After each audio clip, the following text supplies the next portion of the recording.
9 de la mañana con 22 minutos. Nos vamos a noticias internacionales a esta hora de la mañana. La primera actualización junto a Isel Guerra. ¿Cómo estás, Isel? Buenos días. ¿Cómo estás, Seba? Sí, con varias noticias por revisar, partiendo de lo que acaba de ocurrir hace solo algunos momentos atrás. La llegada de Donald Trump hasta Davos en Suiza para ser parte de este foro económico mundial que comenzaba el día de ayer y que sin duda, Seba, el tono está puesto en las tensiones entre Estados Unidos, Europa y particularmente lo que ocurre con Groenlandia. Esa es la imagen de hace solo algunos instantes atrás, Seba. Llegó con cierto retraso, parece, ¿no? Sí, exactamente. De hecho, llegó a bordo del Marine One porque el Air Force One, que es el avión presidencial, tuvo un desperfecto cuando buscaba despegar más bien el día de ayer por la noche, un problema eléctrico. De hecho, eso obligó al regreso de la aeronave a la base conjunta Andrews y finalmente se hablaba de un retraso de más de 3 horas para finalmente cruzar el Atlántico y llegar hasta Europa.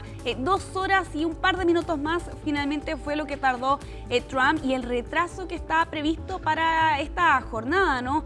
Con su llegada, con allí algunos problemas, por cierto, pero con la expectativa que hay respecto al discurso que debería dar aproximadamente en 1 hora más, si es que el retraso no afecta también esa agenda. Oye, esta reunión, esta cumbre mundial de líderes en Davos, donde llegan no solo líderes de las distintas naciones, de las más importantes, los hombres más poderosos del mundo, sino también multimillonarios, CEOs de las empresas más grandes, en fin, o sea, un espacio de toma de decisiones súper relevante. Ha estado súper noticioso este año, Isel, y yo estoy obsesionado con algunas declaraciones que dan cuenta de cambios súper profundos en el orden internacional. A propósito de lo que está haciendo Donald Trump, de las amenazas de anexar a Groenlandia, de la tensa relación con Europa por estos días, de las amenazas arancelarias, está pasando mucho. Exacto, sí, sin ir más lejos, el día de ayer algunos líderes ya daban sus discursos, uno de ellos era el primer ministro de Canadá, ¿no? Donde hablaba precisamente de esta ruptura del orden mundial, haciendo alusión a los cambios que han ocurrido en el último tiempo y claro, con el protagonista, te diría, Seba, absoluto de este evento, que es el presidente de Estados Unidos. Incluso algunos medios como CNN plantean que es un caos diplomático lo que se ha establecido en estas últimas jornadas entre Estados Unidos y las naciones de la Unión Europea e incluso algunas que no son parte del bloque de los 27 países por esta amenaza de aranceles, al menos 8 naciones por estar llevando pequeños contingentes militares hasta Groenlandia. En medio de los requerimientos que ha planteado Dinamarca, ayer, sin ir más lejos, también amenazaba con aranceles del 200% a los vinos franceses y a los espumantes, si es que Emmanuel Macron, el presidente de Francia, no participa del denominado Junta de Paz, que es lo que se está estableciendo por estos días de parte de Estados Unidos como la fase 2 del plan de paz y seguridad en el enclave palestino. Son varias amenazas que ha lanzado, por cierto, Donald Trump en estos últimos días. Y por eso hay tanta expectación sobre lo que diga hoy día. ¿Qué va a hacer Donald Trump en este discurso? ¿Va a redoblar su apuesta respecto a Groenlandia, por ejemplo?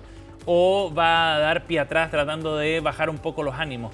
Y me da la impresión, por lo que han planteado algunos de sus asesores más cercanos en las horas previas, ayer el secretario de Comercio de Estados Unidos, Lutnick, decía la globalización ya fracasó y le falló a Occidente, y daba todo un discurso enfocado en cómo esta globalización y este modelo que había imperado en las últimas 4 décadas de alguna manera había sido perjudicial para los intereses norteamericanos y por eso había que revertirlos. Entonces, me da la impresión de que la posición de Estados Unidos va a ser más o menos la misma, pero acá las formas y las señales que se dan son súper importantes. Sí, de hecho, sin ir más lejos, Trump no pareciera ceder, por cierto, en estas aspiraciones para anexionar Groenlandia. De hecho, lo señalaba el día lunes precisamente, no hay vuelta atrás.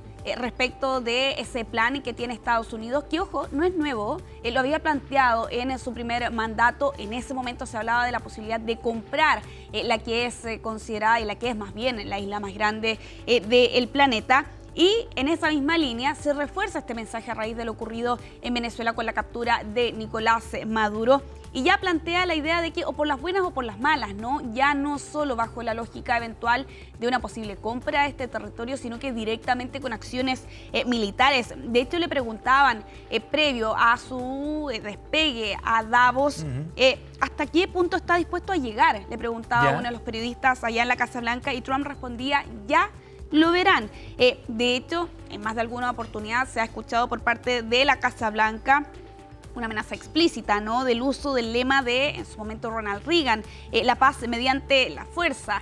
Y en esa misma línea también veíamos el día de ayer la filtración de algunos mensajes que había enviado el presidente de Francia, Emmanuel Macron, al presidente de Estados Unidos, mensajes por teléfono, donde le invitaba a rebajar las tensiones e incluso a dialogar en una eventual cumbre post-Davos en París el día de mañana, el día jueves, pero a esa propuesta, bueno, silencio absoluto, ¿no?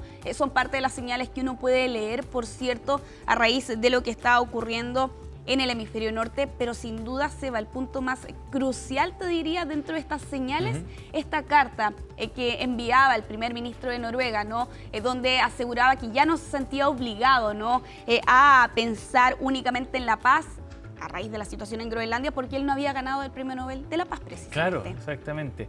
Y al final quizás lo que trasciende de todo esto es que la sensación que empieza a permear en distintos líderes mundiales de que Estados Unidos ya no es un socio confiable. Exacto. Y eso es súper dramático para Estados Unidos y su posición global, porque es lo que precisamente le ha dado el piso para construir su posición dominante en el mundo, la confiabilidad, precisamente. Hoy día eso se empieza a mirar con más distancia. Y no solo por quienes son opositores desde el punto de vista del dónde están en el arco político, porque ayer veíamos al líder de la ultraderecha francesa, Jordi Barillas, refiriéndose a la situación de Francia, y decía: Francia ha sido un país independiente siempre, no está dispuesto a someterse, lo dijo con otra palabra, a ningún imperialismo.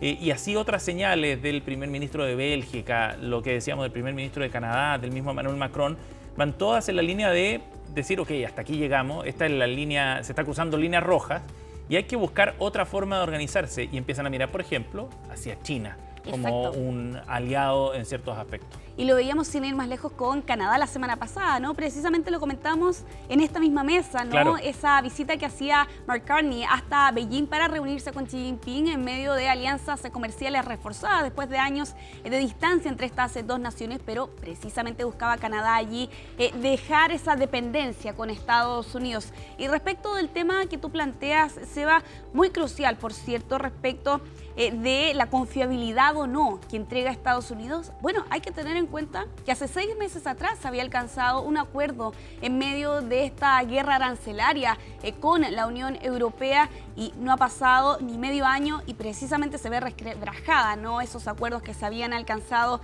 en el mes de agosto. Vamos a quedar pendientes, Seba, de lo que va a ocurrir en las próximas horas, particularmente con ese discurso del presidente de Estados Unidos.